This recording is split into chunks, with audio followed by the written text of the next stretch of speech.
Hi guys, and welcome to this video on the new moon in Virgo that happens on the 3rd of September 2024. Thanks for joining me. It's a pleasure to be with you today. I came here yesterday, but the ocean was too noisy, so hopefully today it will be better. And if the train comes past, I'll stop for a second just to allow for the noise. Okay, so I'm in the UK. In my time zone, this new moon happens at 1:55 in the morning on the 3rd of September. If you're west of Europe, in North or South America, it happens in the evening on the 2nd of September 2024. And if you're east of Europe, Asia, then it happens later on in the day on the 3rd of September. So what I'm going to do is I'm going to analyze the chart that you see next to me here to see how the planets align, what energy they create, and how that influences you. And then I'll go through each sign of the zodiac from Aries through to Pisces. But please watch them in this order. I've changed this. Rising sign first, also known as the ascendant, then your sun sign, and then your moon sign. Okay, so this is interesting because for everyone watching in the US, the 2nd of September, Labor Day, is a public holiday, so I hope you get to celebrate. And this is a really romantic new moon.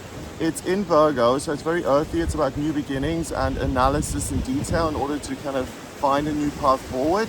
But we also have Venus, the planet of love and beauty and creativity, that's in Libra at the moment. Now that's hugely influential on this new moon, and it's really a season of love and the imagination and romance and connection.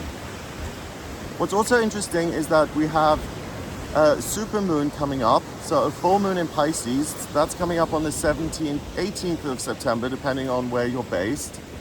And that's a lunar eclipse on the North Node.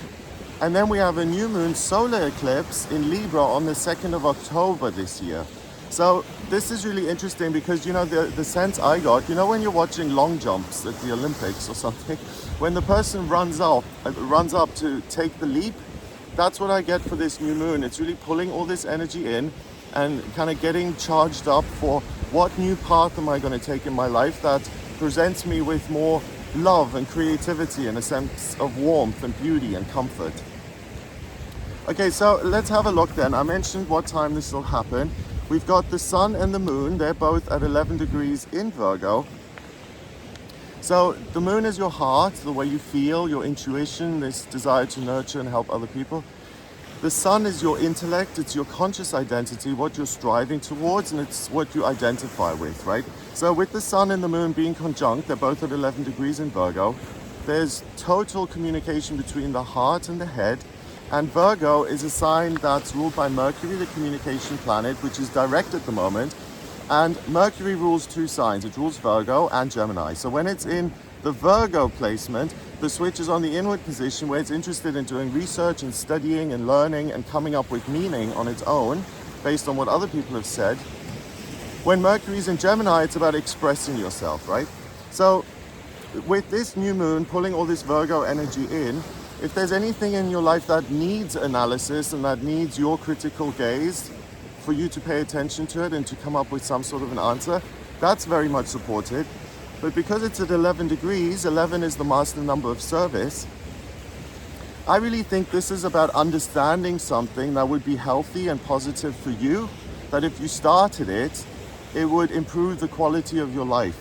Virgo can often be associated with the nurse, so it likes to have a skill or some sort of knowledge which it can then apply in a physical, practical way to create healing or to create something beautiful, right? So it could be embroidery, it could be nursing, it could be Reiki healing, it could be looking at your diet or the way you exercise and the way you treat your body. Should I be in nature more? Should I exercise more or less, or whatever it may be? It's really about detox, and it's about finding some sort of healthy ground to stand on, which then really supports you and makes you feel like, okay, I'm starting this new cycle and not just here moving into September, but beyond. I'm choosing to engage with things that are positive and healing and supportive of my own physical being, of my own system, right? So this gives you a wonderful opportunity to kind of cast a glance over your everyday routine and to see what can be improved. But on a much more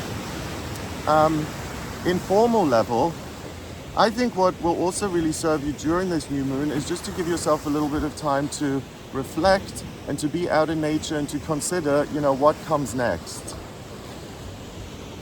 Autumn, or in the States I think it's called fall, That starts on the 22nd of September. So, we're moving towards a different season here. And Virgo is very much about getting everything in order so that you can prepare for the winter. So it's really about organization and getting things in place so that you feel safe and that you feel healthy and that you feel on top of things. Okay, so the new moon then creates a lot of other relationships in the chart. But also what I'm just being reminded of is if you have a new moon in your chart, in your birth chart, oh, there's a bee.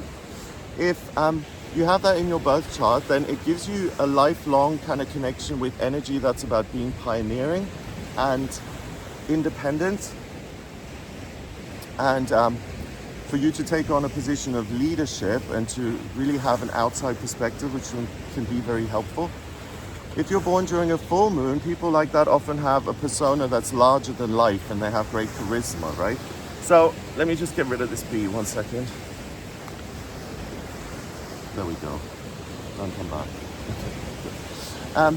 So with this being a new moon, it's about how do I take charge of my physical body, my routine, my daily life, my work, and how can I be of service to myself by applying my intellect and saying, this is the way it's going to be from now on because I'm making these changes, right? So the new moon then forms a sextile with Hades at 14 degrees in Cancer. So the thing that I don't think you're going to be particularly interested in is trying to engage on an ethereal, spiritual kind of level. It's much more about being in your body, connecting with things that are tangible and real. The new moon then also quincunxes the midheaven in Aries at 8 degrees. If I'm looking at your natal chart again, I always look to the midheaven to see what your life purpose is when it comes to career. And the thinking behind that is the chart is like a clock, right? The rising sign or the ascendant, that's sunrise. Oh, it's back. The midheaven is noon. And the thinking behind that is that at noon, most of us are most active during the day. And what you're doing at noon, that's likely to be related to your work or something that you're going to be good at. The descendant is sunset and the IC is the middle of the night. So with this midheaven being in Aries at 8 degrees, 8, first of all, in numerology is power and strength. Aries is the first sign of the zodiac, which is ruled by Mars, again, power and strength.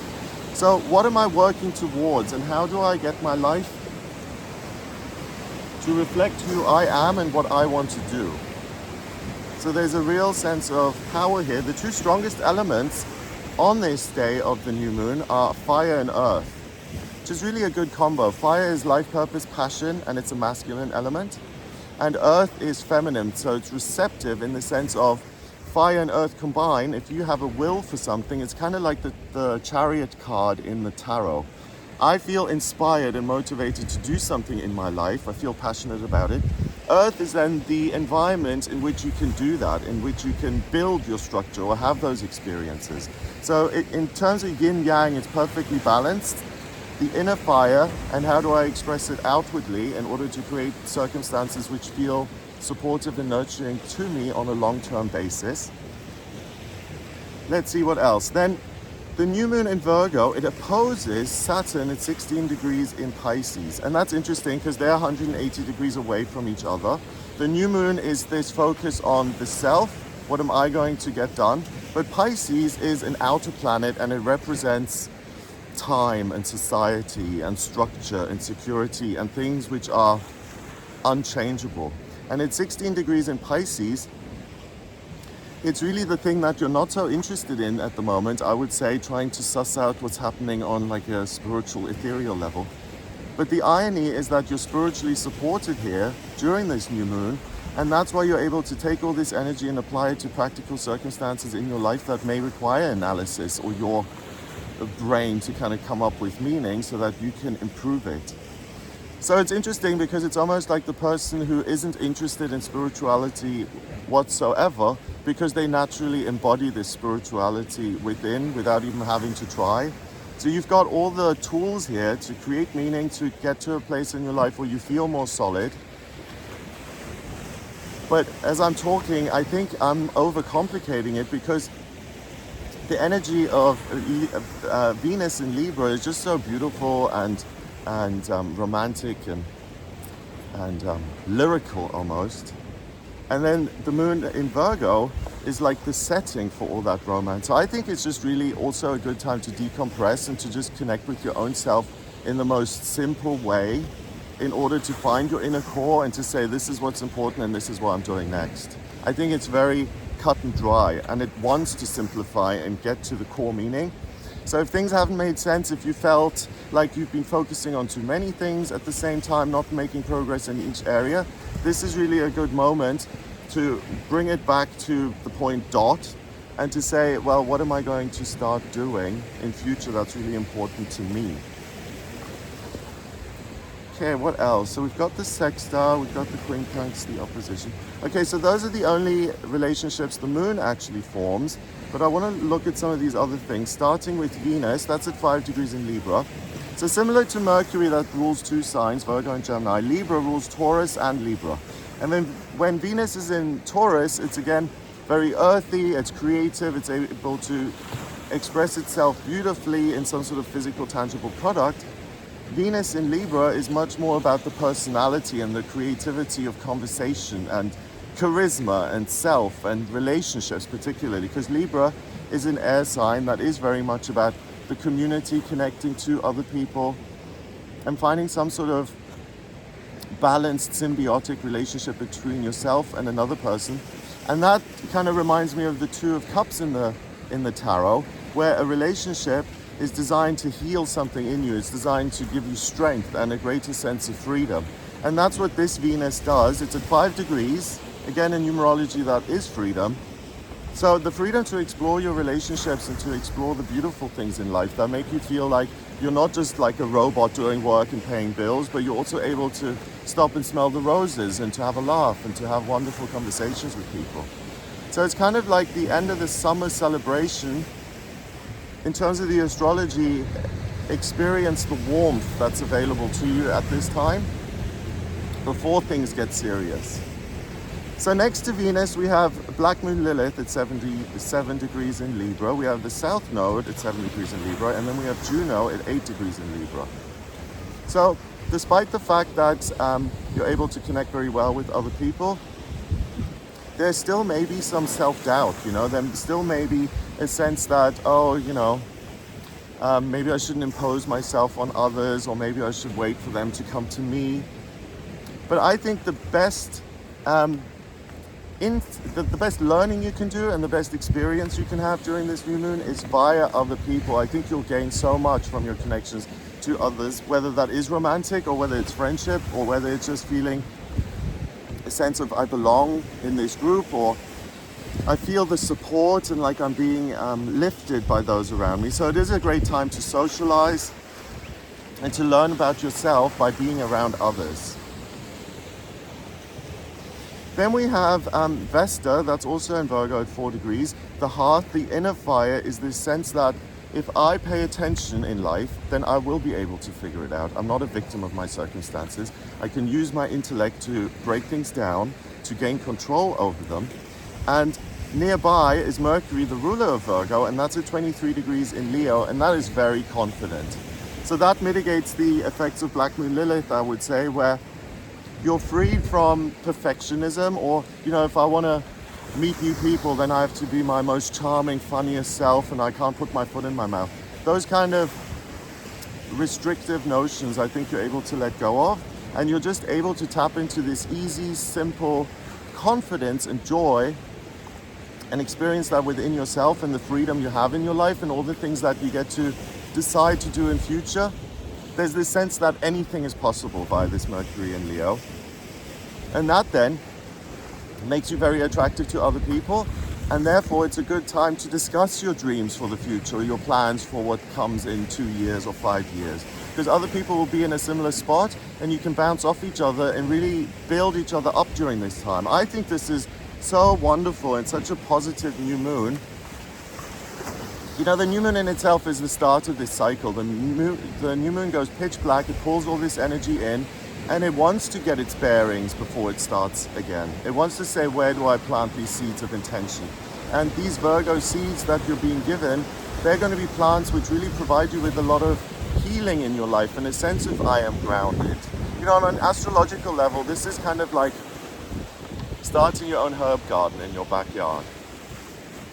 It's very earthy, it's very beautiful, and it's almost inspiring in its simplicity and the simple beauty of life. That's what you can tap into, you know, finding pleasure in these very simple, mundane moments and tasks.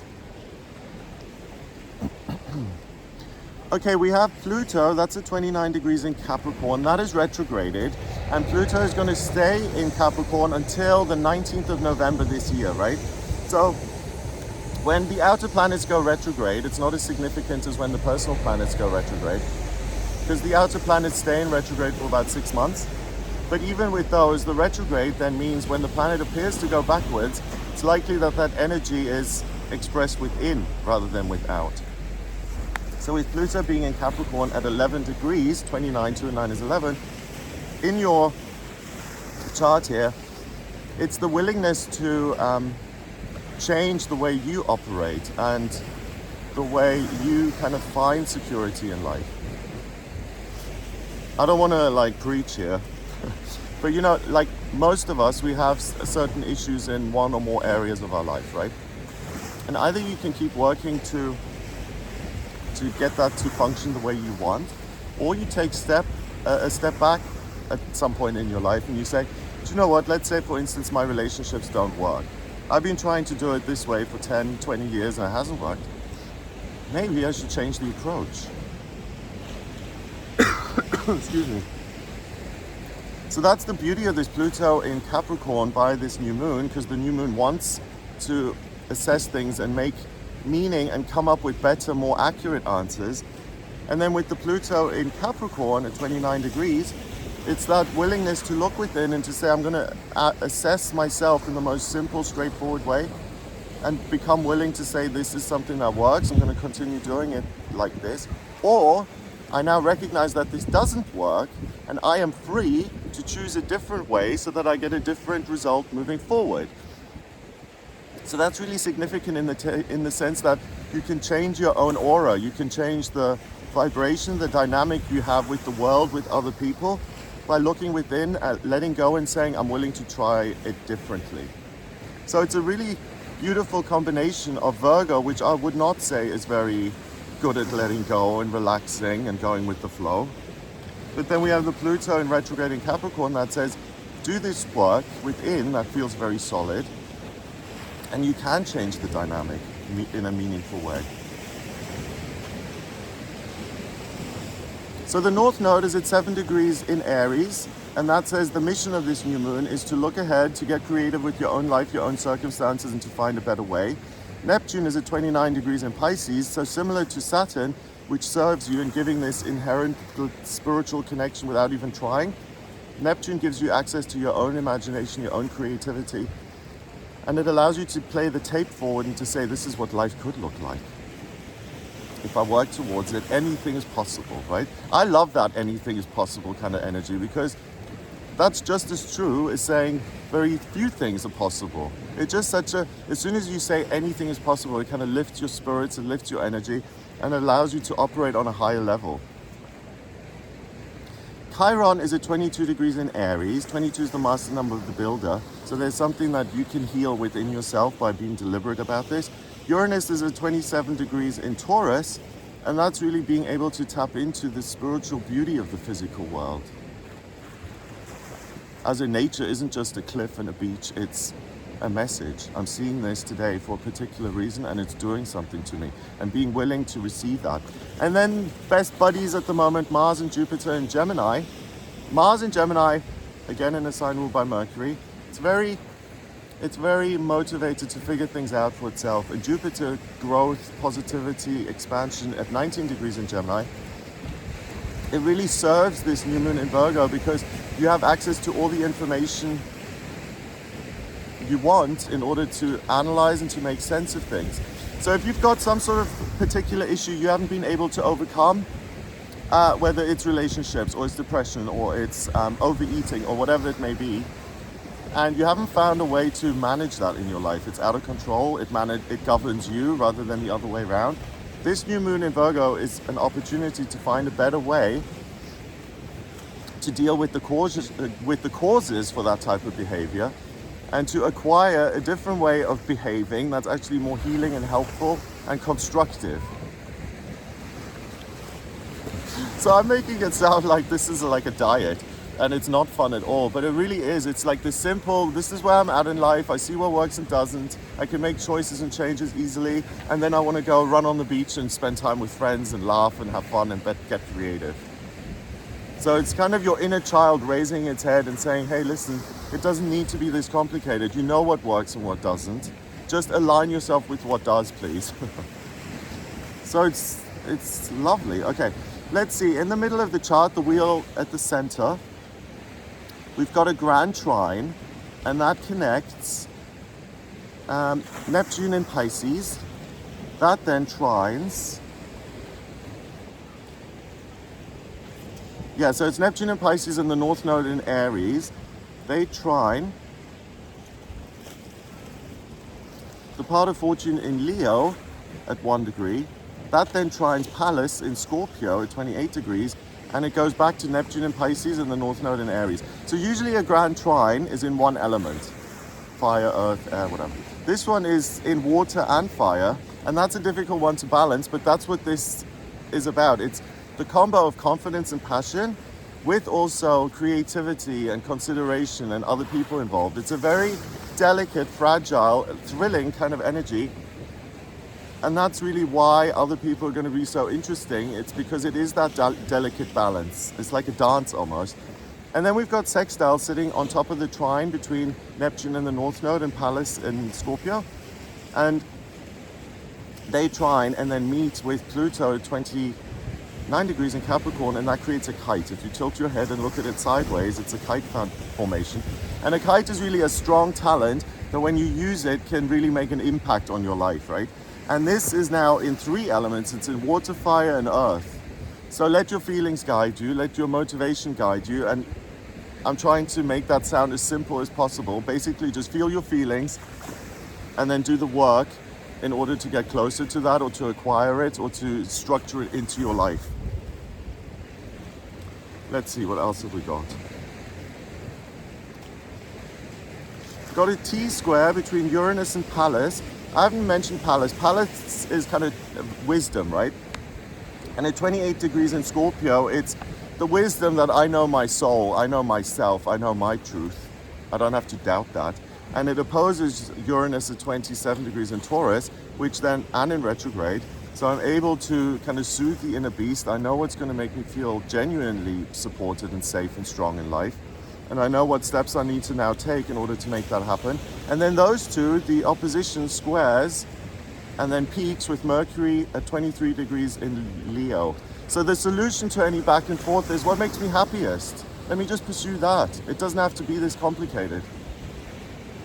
And I'm sorry if I'm making it seem like it's trivial, but what I'm trying to express is the point that during this new moon period, which you'll can tap into on the 2nd, 3rd, and 4th of September, life can seem very simple and straightforward, and you can enjoy that simplicity and make the most of it. You know, it will get complicated soon enough anyway. Usually it does for me. Okay, so I think, let me just double check that I haven't missed anything. Yes, there's also a yod, which is known as the finger of God. It's 2 quincunxes and a sextile, and that's a quality that's unique on that day, that moment. And it connects Pallas in Scorpio, so I know my truth.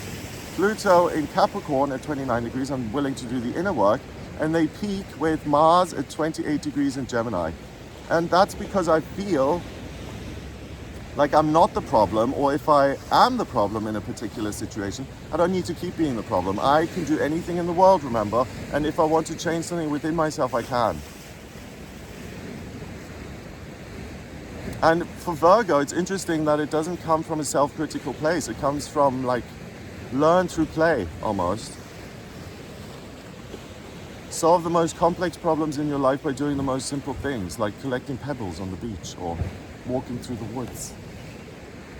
I hope that it makes sense what I'm trying to get across, that it's something that can really be, I'm letting go of a major burden in my life. Feels like such a relief, but I did that through the most simple things. So if you have a daily routine like yoga or going for a walk in the morning or whatever it may be, just be mindful for a moment or two and see what you've dropped, what no longer is an issue in your life.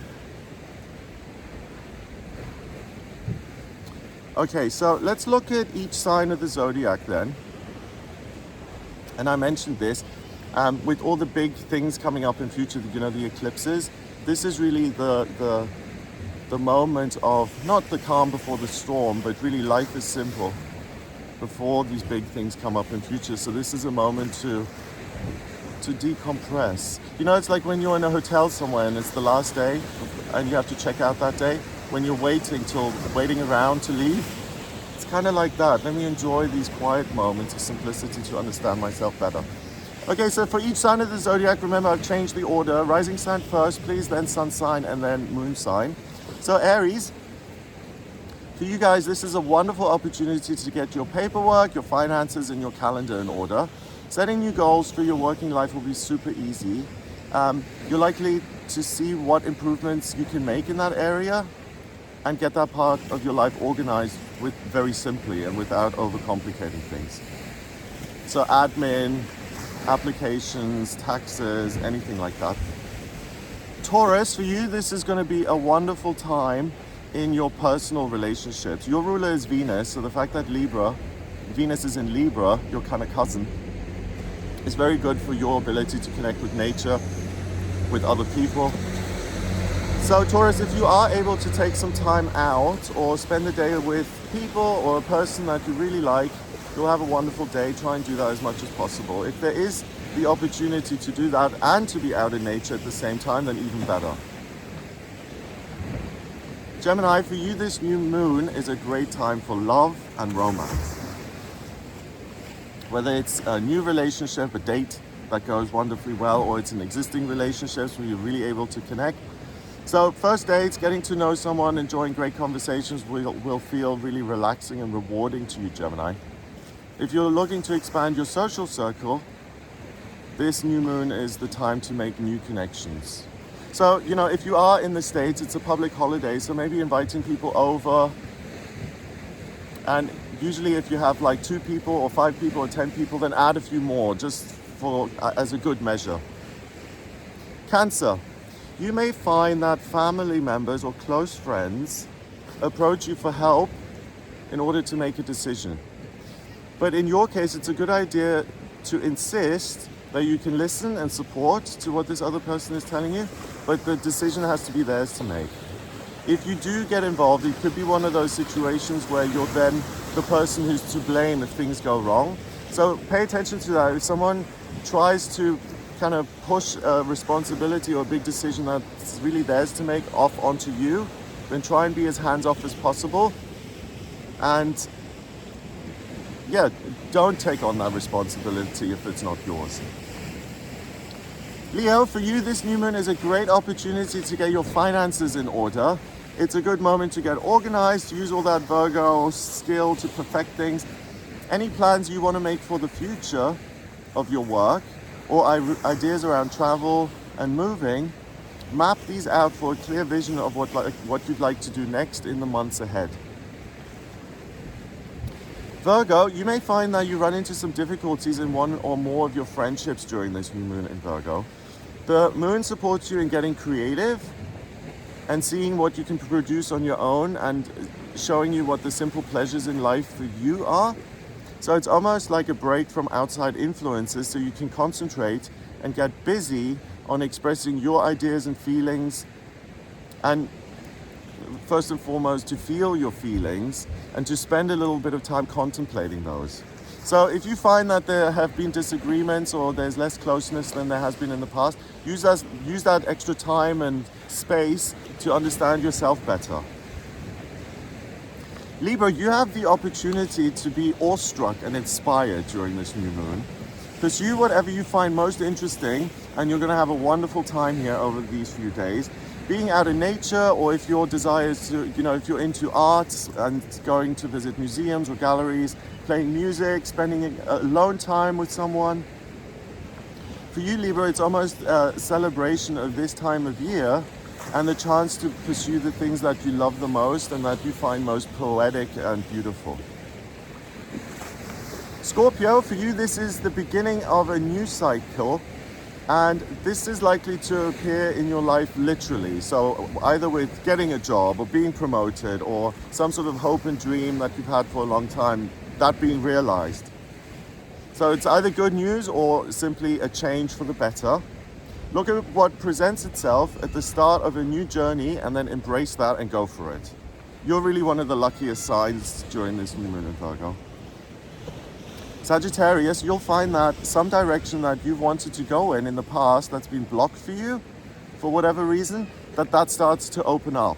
Particularly in the areas of education, love, travel, significant move. Expect one of those doors to be flung wide open for you now, but you have to knock on the door again to get it to open up. So try again and revisit something that you want to do, but that hasn't worked out in the past and is likely to work now. Something is clicked in you. That means you take more appropriate action to get what you want. Capricorn, for you, you're really going to find this simple and soothing. It's a good opportunity for you to go within and to rest and to detox, to let go of any negativity through self-care, just enjoying peace and quiet, music, whatever helps you to relax. Take a time out and then really jump into action again on the 5th and 6th of September and kind of treat this as a mini holiday if you can. Aquarius, you have the chance to discover a special location that you fall in love with. If you're house hunting or you're considering where to move next, some travel or research during this period is likely to yield very decisive good results for you so that you can make the decision, take the next step. Pisces, for you, this is a wonderful time to make new friendships, but also to explore new locations and experiences. So for you, Pisces, it's basically the opportunity to step outside of your comfort zone, the norm, and to experience something new. And again, whatever motivates you the most. So ultimately, what's supported for you guys, Pisces, is your ability to spend time in a group and to recharge through socializing. It's going to feel invigorating. Concerts, parties, social events, if anything like that is available to you, please attend. It'll really work well and you're likely to expand your circle as a result. Okay guys, so that's what I get for you for this new moon in Virgo on the 2nd and 3rd of September. I hope you have a wonderful time and I hope this has given you some idea of how this will influence you. If you'd like a personal reading with me and you'd like me to look at your natal chart, then please get in touch via my website, it's gregoryscott.com. To draw up your natal chart, I just need your place of birth, date of birth, and time of birth. If you don't have the time of birth, then order a chart rectification with me, please. That's a process where I manually work out your time of birth, which is really helpful. And then once I have your birth chart, it's like a blueprint of who you are. It shows me your life purpose, your personality, your strengths, weaknesses, what's destined in certain areas of your life, friendships, education, travel, finance, relationships, but also where you have the ability to change your own destiny and where you're able to work on affecting and shifting some sort of dynamic. So if you'd like to understand yourself better through the kind of personality profile that is astrology, or you'd like to look at what's coming up in future, what specific locations would work for you, like living wise, then please get in touch for a personal reading via gregoryscott.com. Check out some of my other videos. The monthly horoscopes for September are up now. I also do a daily tarot reading on the channel. Check that out. If you like this video, then give it a thumbs up, please. And subscribe for more videos in future. Have a wonderful time here during this new moon in Virgo, and I'll speak to you soon.